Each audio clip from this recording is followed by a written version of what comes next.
यह घटना मेरी अन्य कहानियों के मुख्य पात्र रोहन के मौसेरे भाई के साथ घटी है। राहुल और उनका परिवार वाई में रहता था, लेकिन उनके पास अपना घर नहीं था। राहुल की वहाँ एक वर्कशॉप थी।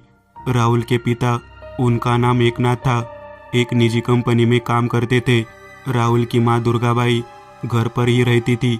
उनका एक सामान्य परिवार था, लेकिन अब जब राहुल बड़ा हो गया था तो उसे अब एक नए घर की तलाश थी जो उसके बजट में हो।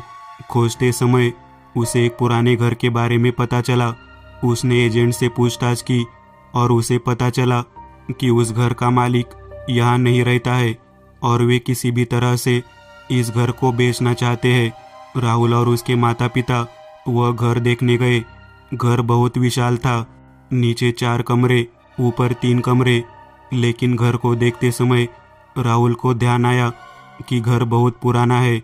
उसने एजेंट से पूछा, क्या तुम्हें पता है यह घर कितना पुराना होगा?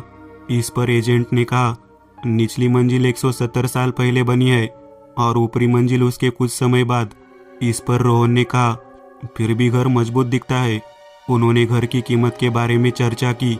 मालिक ने बहुत कम कीमत बताई थी। हम सोचकर बताएंगे, ऐसा कहकर राहुल और उसके माता पिता घर चले गए। जब राहुल घर आया तो उसकी माँ बात कर रही थी। घर इतना बड़ा था, लेकिन माहौल दमनकारी लग रहा था। राहुल के पिता ने कहा, शायद ऐसा इसलिए है क्योंकि अब वहाँ कोई नहीं रहता। मुझे घर पसंद है, कितना बड़ा है और वो भी हमारे बजट में। मैं बचपन से इतने बड़े घर का सपना देख रहा हूँ। इस पर राहुल ने कहा, मुझे भी वो घर पसंद है, हम उसे खरीदने के बारे में सोच सकते हैं। इस पर राहुल की माँ ने कहा, अरे पहले रोहन को बता, देख वो क्या सोचता है। इस पर राहुल ने कहा, हाँ मैंने उसको फ़ोन किया था, वो इस शनिवार को यहाँ आ रहा है। शनिवार को रोहन और नितिन राहुल के घर वाई पहुँचे। दरअसल रोहन ने नितिन से कहा कि वह पुराना घर देखने जाना चाहता है। वह तुरंत साथ आने के लिए तैयार हो गया। कुछ देर बाद वे उस घर के पास पहुंचे। घर में प्रवेश करते समय नितिन हमेशा की तरह सब कुछ देख रहा था। घर एक पत्थर के खंड पर बना था। घर के सामने एक बरामदा था। कोठरी से अंदर प्रवेश किया तो एक विशाल कमरा था। उसके बगल में रसोई थी और उसके बगल में 2 कमरे थे जिनके दरवाजे आमने सामने थे। रसोई में एक पत्थर का देवघर के लिए बेड था। अब देवघर तो नहीं था, लेकिन उस पर लगे तेल, हल्दी, कुंकू के दाग से अपने आप पता चल रहा था कि पहले कभी देवघर था। अगले कमरे से ऊपर जाने के लिए सीढ़ी थी। एक के पीछे एक 3 कमरे थे। पहले कमरे के बगल में एक छत थी। दूसरे कमरे से ऊपर जाने के लिए सीढ़ी थी। तीसरा कमरा खाली था। घर में पुरानी शाहबादी खपरेलें थी। दीवारों में बड़ी बड़ी दरारें थी। यह सब देखकर नितिन ने रोहन से कहा, क्या तुम्हें नहीं लगता कि ये दीवारें बाकी पुराने मकानों से थोड़ी मोटी है? इस पर रोहन ने कहा, तू इस बारे में अधिक जानता है, लेकिन दीवारें मोटी लगती है। नितिन एक पटल को देख रहा था जो उस दीवार के अंदर था। वो आकार में बड़ा था। नितिन ने कहा, मुझे कुछ अलग सा महसूस हो रहा है। इस पर रोहन ने कहा, अरे हम तो बस ये घर देखने आए हैं, तू अभी से यहाँ ढूंढना शुरू मत कर, हमें वापस घर भी जाना है। चल बाकी बाद में देखते हैं। और राहुल, घर बहुत अच्छा है, ले ले। नितिन भी रोहन की बात पर सहमत हो गया। राहुल ने 1 हफ्ते के अंदर सब कुछ देखा और अगले 15 दिनों में घर खरीद लिया। घर का वास्तु शांति धूमधाम से किया गया। उस वक्त रोहन और मानसी भी आए थे। वास्तु शांति के बाद राहुल और उसके मम्मी पापा नए घर में रहने आए। घर में सारा सामान लग रहा था। सब कुछ करने में 1 सप्ताह लग गया, लेकिन राहुल की माँ रसोई में उस पत्थर के बेड को रखना नहीं चाहती थी। बीच में परेशानी क्यों, इसलिए उन्होंने उसे हटाने का फैसला किया। अगले दिन राहुल ने 2 मजदूरों को बुलाया और पत्थर के बेड को हटाने को कहा। वो लोग उसे तोड़ रहे थे। खुदाई करते समय उन्हें एक छोटा सा डिब्बा मिला। उसमें एक पुराने कागज पर कुछ लिखा हुआ था, इसलिए उन्होंने उस डिब्बे को एक तरफ रख दिया। वे मजदूर थे, एक बार कुदल चल जाए तो रुकती नहीं। ऐसे ही कुदल का घाव करते वक्त खन आवाज हुई। कुदल के नीचे कुछ लगा था। उस व्यक्ति ने देखा तो एक पीतल का कमंडलू था जिसका ढक्कन लाल कपड़े से बंधा हुआ था। हालांकि वो इतने झटके से नहीं टूटा, फिर भी मजदूर को लगा कि इसमें ज़रूर कुछ है, इसलिए उसने झट से उसे खोल दिया। जब दूसरे मजदूर ने देखा और उसके हाथ से कमंडलू खींचने की कोशिश कर रहा था तो वही कमंडलू नीचे गिर गया और उसमें से पानी बह रहा था। निराश होकर उन्होंने अपना काम जारी रखा। उन्होंने पूरे चौराहे को समतल कर उस पर नया फर्श बिछाया और कमंडलू और डिब्बा राहुल को दे दिया। राहुल ने उस कमंडलू के बारे में कुछ खास नहीं सोचा, क्योंकि मजदूरों ने उन्हें नहीं बताया कि इसमें पानी था। और दूसरी बात, उस डिब्बे में जो कागज़ है उसमें राहुल को भाषा नहीं आती थी, इसलिए उसने उसे अलमारी में रख दिया। उस रात राहुल अपने घर वालों के साथ ऊपरी कमरे में सो रहा था। रात में दुर्गाबाई को कुछ आवाज़ सुनाई दी, जैसे कोई नीचे चल रहा हो। उन्होंने सोचा कि कोई चोर वगैरह होगा, इसलिए उन्होंने राहुल और एकनाथ को जगाया। राहुल और उसके पिता एकनाथ हाथ में छड़ी लेकर नीचे आए और हर जगह देखा, लेकिन उन्हें कोई नहीं दिखा। घर का दरवाज़ा, खिड़कियां सब बंद थे। वे फिर ऊपर आ गए। ऊपर आकर सो गए, लेकिन कुछ देर बाद फिर वही शोर शुरू हो गया। इस बार राहुल ने भी शोर सुना। वह वैसे ही नीचे चला गया। नीचे हर जगह अंधेरा था। राहुल डरा हुआ था, क्योंकि कुछ देर पहले जब वो नीचे गया था तो वहाँ कोई नहीं था और अब उसे फिर से शोर सुनाई दे रहा था। वह रसोई में गया और लाइट बल्ब जला दिया। सामने का दृश्य देखकर उसकी जबान टेढ़ी हो गई। एक काली आकृति रसोई के काउंटर पर पैर नीचे करके बैठी थी। उसका सिर नीचे था, इसलिए उसके बाल उसके चेहरे पर गिर रहे थे। उसने राहुल को देखने के लिए अपना सिर उठाया। उसका कोई चेहरा नहीं था, सिर्फ आंखें दिख रही थी। ये नज़ारा देखकर राहुल के होश उड़ गए। यह देखकर कि राहुल अभी तक ऊपर नहीं आया है, उसके पिता नीचे आए। अंदर का बल्ब अभी भी जल रहा था। राहुल को गिरता देख वे पानी लेकर आए और उसके चेहरे पर छिड़का। राहुल तुरंत उठ गया। वह उस काउंटर की तरफ उंगली कर रहा था, लेकिन डर के मारे उसके मुंह से शब्द नहीं निकल रहे थे। उसके पिता उसके साथ ऊपर आए। ऊपर का दृश्य देखकर वह चौंक गए। दुर्गाबाई हवा में उल्टी लटकी हुई थी। जैसे ही ये दोनों ऊपर आए, वह गिर गई। उसकी पीठ पर चोट लगी। नीचे गड्ढा होने के कारण उसे ज़्यादा चोट नहीं आई। वह डर गई थी। एकनाथ को कुछ समझ नहीं आया। राहुल अभी भी स्तब्ध था, कुछ बोल नहीं पा रहा था। इस बीच उसे एक आदमी के हंसने की आवाज़ सुनाई दी। अचानक एक आदमी पड़ोस के दरवाजे से उड़कर वहाँ से चला गया। एकनाथ ने यह दृश्य देखा। उनकी हालत भी राहुल जैसी ही थी। राहुल थोड़ा थोड़ा बोल पा रहा था। वो बोल रहा था, मैंने उसे देखा, वो बस इतना ही बोल रहा था।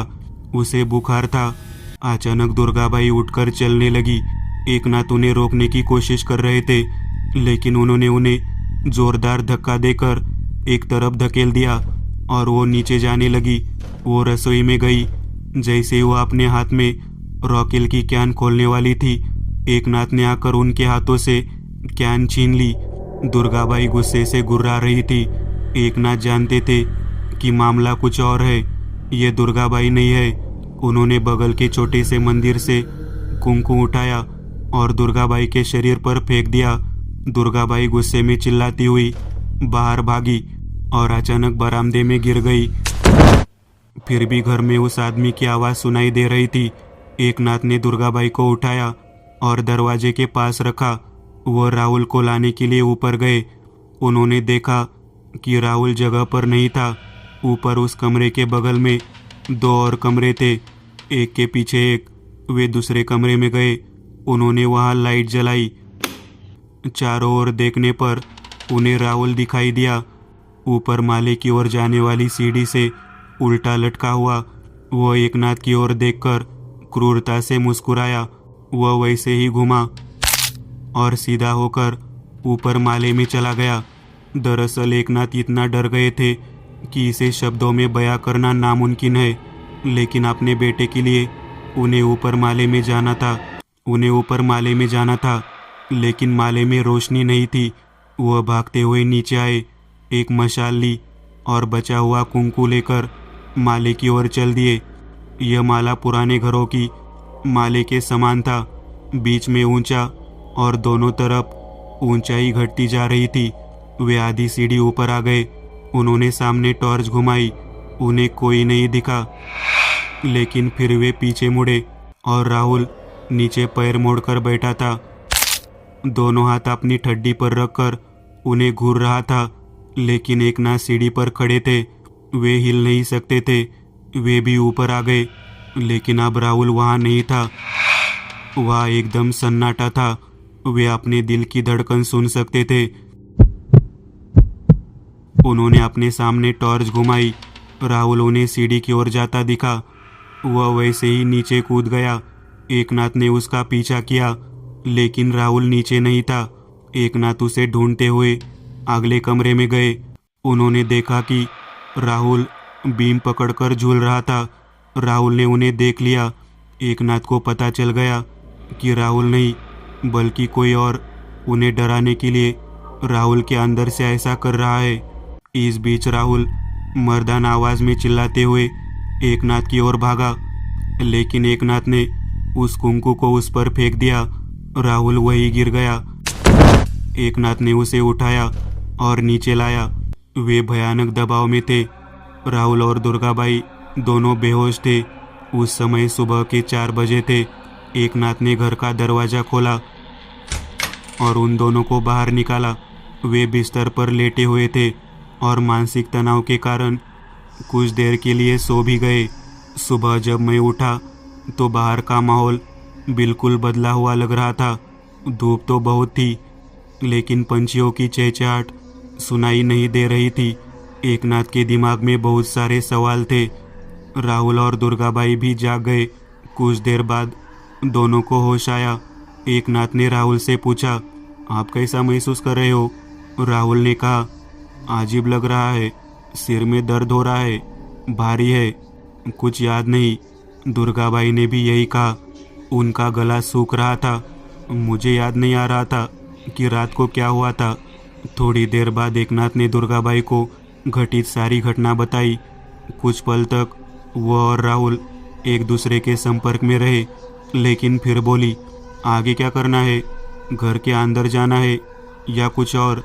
राहुल ने कहा, मुझे लगता है कि हमें अभी इस घर में नहीं जाना चाहिए। हमारा पुराना घर अभी भी हमारे कब्जे में है। अब हम वहाँ जाते हैं, फ्रेश होकर फिर सोचते हैं। वो तीनों पुराने घर में आए। कुछ चीज़ें अभी भी वहाँ थी। फ्रेश हुए तभी राहुल बोल रहा था, बाबा आपने जो कहा उससे ये तो साफ है कि वहाँ बुरी शक्तियाँ हैं, लेकिन मुझे ये नहीं समझ आ रहा कि जब हम वहाँ 2 दिन रुके थे तो हमें कुछ नहीं हुआ, यह कल ही कैसे हो गया? और महत्वपूर्ण बात यह है कि हम दोनों को कष्ट हुआ, तुम्हें कुछ नहीं हुआ। और भी बहुत सारे सवाल हैं। मुझे लगता है कि हमें यह कहानी किसी को बतानी चाहिए। फिर उन्होंने यह कहानी गांव के पुजारी को बताई। पुजारी ने कहा, मैं जाकर देखूंगा कि उस घर में क्या है। अगर कुछ है तो मैं ठीक कर दूंगा, लेकिन इसके लिए मुझे रात को उस घर में जाना होगा। उन्होंने पूरा दिन उस घर में बिताया। रात 10 बजे वह पुजारी उस घर पहुंचा। वह कुंकू को अपने साथ ले गया। शायद एकनाथ की सलाह के कारण उसने सोचा कि कुंकू उसकी रक्षा करेगा। वह घर की ओर चला गया। घर के चारों ओर देखने पर उसे कुछ भी महसूस नहीं हुआ, लेकिन उसे नहीं पता था कि वह महिला उसके ऊपर तैर रही है। अचानक वह उसके सामने आ गई। पुजारी की जबान टेढ़ी हो गई। वह कुछ मंत्रों का जाप कर रहा था, लेकिन महिला सिर्फ मुस्कुरा रही थी। उसे कोई परवाह नहीं थी। भले ही उसने डर कर कुंकू फेंक दिया, लेकिन उसे कोई चोट नहीं आई। अचानक वो आदमी भी आगे आ गया। मुस्कुराते हुए बोला, क्या तू हमें भगाने आया है? और हंसने लगा। पुजारी को एहसास हुआ कि कुछ और डरावना है। वह भाग गया। अगले दिन वे सभी उस पुजारी के घर गए। पुजारी को बुखार था। राहुल उनके पास गया और बोला, क्या हुआ चाचा, आप अचानक इस तरह बीमार कैसे पड़ गए? उन्होंने सारी बात बताई और आगे कहा, मुझे वहाँ इतना भयानक अनुभव हुआ, ऐसा अनुभव मुझे अपनी पूरी जिंदगी में कभी नहीं हुआ। मैं इस मामले में आपकी कोई मदद नहीं कर सकता, लेकिन जो कुछ है वो बहुत पुराना है। वो अपने अतीत के कारण वही जड़ जमा चुका है। राहुल और उसके माता पिता बाहर आए। उन्हें नहीं पता था कि आप क्या करना है। अचानक उन्हें याद आया कि उन्हें रोहन को फ़ोन करना चाहिए और देखना चाहिए कि क्या वो मदद कर सकते हैं। उन्होंने रोहन को फ़ोन किया और बताया कि क्या हुआ था। रोहन ने कहा, मैं और नितिन वहाँ आएंगे, तब हम ठीक से बात करेंगे। अगले दिन रोहन और नितिन वहाँ आए। वे तीनों गांव के एक पुल के पास बैठे बातें कर रहे थे। राहुल ने उन्हें सब कुछ विस्तार से बताया। यह सुनकर नितिन ने उससे कहा, बताओ, क्या उस दिन घर में कुछ अलग हुआ था? राहुल ने सोचा और बोला, अरे हाँ, उस दिन तो हमने किचन में पत्थर का बेड तोड़ दिया। मेरा मतलब है कि 2 मजदूर काम पर लगे थे और उन्हें वहाँ कमंडलू और एक छोटा सा बक्सा मिला। उन्होंने इसे मुझे दिया था। मैंने इसे उसी घर में एक अलमारी में रखा था। यह बहुत तेज हुआ था।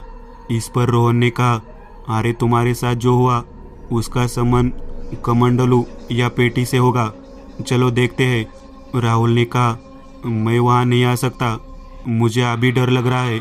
नितिन ने कहा, अरे तू साथ चल, अंदर मत आना, हम अंदर जाते हैं। वो तीनों उस घर के सामने आए। पिछली सभी घटनाओं में ऐसी बुरी शक्तियों का अनुभव करने के बाद नितिन अपने गले में एक मुखी रुद्राक्ष पहनते हैं, क्योंकि ऐसा कहा जाता है कि एक मुखी रुद्राक्ष नकारात्मक ऊर्जा को दूर रखता है। घर में प्रवेश करते समय रोहन का हाथ अनजाने में उसके गले में गणेश जी की पेडेंट पर चला गया। रोहन और नितिन अंदर आए। वे भी डरे हुए थे, लेकिन वे जल्दी से उस स्थान पर गए, उसमें से डिब्बा और कमंडलू लिया और बाहर आ गए। उन्हें कोई परेशानी नहीं हुई। वे फिर आ गए और एक पेड़ के पास बैठ गए। नितिन ने डिब्बा खोला। उसमें एक कागज था। नितिन ने उसे हाथ में ले लिया। उसमें अलग भाषा में लिखा था। नितिन ये भाषा कुछ कुछ जानता था, लेकिन मोबाइल एप्लीकेशन में देखकर वो पूरा पढ़ सका। उसने उस कागज पर लिखा हुआ पढ़ा और वो सुन्न हो गया। यह देखकर रोहन ने उसे पूछा, अरे क्या हुआ, तुम चुप हो? इस पर नितिन बोला, अरे इसमें दिया है वो कैसी आत्माएं हैं। सुनो, इस घर को बनाने वाले महादेवराव के पास तंत्र मंत्र की ध्वनि थी। वो एक प्रयोग कर रहा था जिसमें वो एक चुड़ैल को वश में करना चाहता था। उसके लिए कई तकनीकें की, एक ही घर में बैठे बैठे कर रहे थे। उनके घर में ये सब नया नहीं था। जब वो ऐसा कर रहे थे तो उनके बीच में एक चुड़ैल भूत आ गया, लेकिन उनकी तकनीक में कुछ गड़बड़ हो गई और उस भूत ने उनकी जान ले ली। और क्योंकि उनकी तकनीक का कुछ हिस्सा सही था, इसलिए वो भूत उस घर में बंद गया। लेकिन कुछ दिनों के बाद उस घर के लोगों को महादेव और उस चुड़ैल दोनों से कष्ट होने लगा। तो उन लोगों ने एक महान गुरुजी के साथ होम हवन करके उन दोनों आत्माओं पर प्रतिबंध लगा दिया। उस गुरुजी ने उन दोनों आत्माओं को उस कमंडलू के पानी में कैद कर दिया। इन आत्माओं को मुक्त करना उनके वश में नहीं था, इसलिए उन्हें कैद करके रखा गया। और अगर उन्हें कहीं और कैद किया जाता तो उनके आज़ाद होने का खतरा था, इसलिए उन्हें किचन में देवघर के नीचे दबा दिया गया ताकि वे मुक्त न हो जाए। और उस कमंडलू से बंधा कपड़ा कोई न खोले। अगर उसका पानी ज़मीन पर गिर गया तो तबाही मच जाएगी। यह सब सुनने के बाद रोहन ने कहा, अरे भाई, इसके पीछे इतनी बड़ी घटना है। ओह, लेकिन राहुल, उस कमंडलू में पानी नहीं था। इस पर राहुल ने कहा, मजदूरों को बुलाकर उनसे पूछते हैं कि उस दिन क्या हुआ था। कुछ देर बाद मजदूर आए। रोहन ने उनसे सच सच बताने को कहा कि उस दिन खुदाई करते समय क्या हुआ था। मजदूरों ने घटना के बारे में सब कुछ बता दिया कि पानी कैसे गिरा। नितिन ने कहा, अब हम जानते हैं कि वे आत्माएं कौन है और वे कितनी शक्तिशाली है, तो मुझे लगता है कि हम एक ऐसे व्यक्ति को जानते हैं जो ये सब बता सकते हैं। एकदंत। इस पर रोहन ने कहा, हाँ, मैंने भी यही सोचा था। चलो एक काम करते हैं, एकदंत से मिलते हैं, वह हमें बताएंगे कि आगे क्या करना है। रोहन और नितिन फिर पुणे के लिए रवाना हो गए। आते ही वे एकदंत के बंगले पर गए। किस्मत अच्छी थी कि उस समय एकदंत घर पर ही थे। उन्होंने एकदंत के पैर छुए और चुपचाप बैठकर एकदंत को पूरी हकीकत बता दी। इस पर एकदंत ने कहा, मुझे लगता है कि यह मामला अलग है, मुझे इसके लिए तैयारी करनी होगी। वह कागज़ जो तुम्हें मिला है उसे यही रख दो और कल सुबह मेरे पास वापस आ जाना जब हम वाई के लिए निकलेंगे। उस रात एकदंत ने कागज़ का अध्ययन किया, सीखा कि उसे क्या चाहिए और पूरी रात अपने ध्यान कक्ष में बिताई। अगली सुबह रोहन और नितिन उनके बंगले पर पहुंचे। एकदंत और उसका एक सहकर्मी केशव दोनों अपनी कार में बैठ गए। एकदंत ने सासवड़ से कार ले जाने को कहा। पहले तो रोहन को पता नहीं चला कि वह यहाँ से कार क्यों ले जा रहे, लेकिन फिर एकदंत कार को खाने के स्रोत पर ले गए। वहाँ उन्होंने एक बोतल में पानी भरा और वे आगे बढ़े। रोहन या नितिन ने ज़्यादा सवाल नहीं पूछे क्योंकि उन्हें पता था कि एकदंत के पास ज़रूर कोई प्लान होगा। कुछ देर बाद सब लोग उस घर के सामने खड़े थे। शाम का वक्त था। राहुल ज़रूरत का सारा सामान ले आया था जो हवन के लिए लगने वाला था। एकदंत ने कहा, रात को इस घर में हम केवल 4 लोग होंगे। केशव को इस तरह की चीज़ों का अनुभव है, लेकिन शायद तुम डर रहे हो। रोहन, तुम्हारे पास वो अंगूठी है जो मैंने तुम्हें पिछली बार दी थी।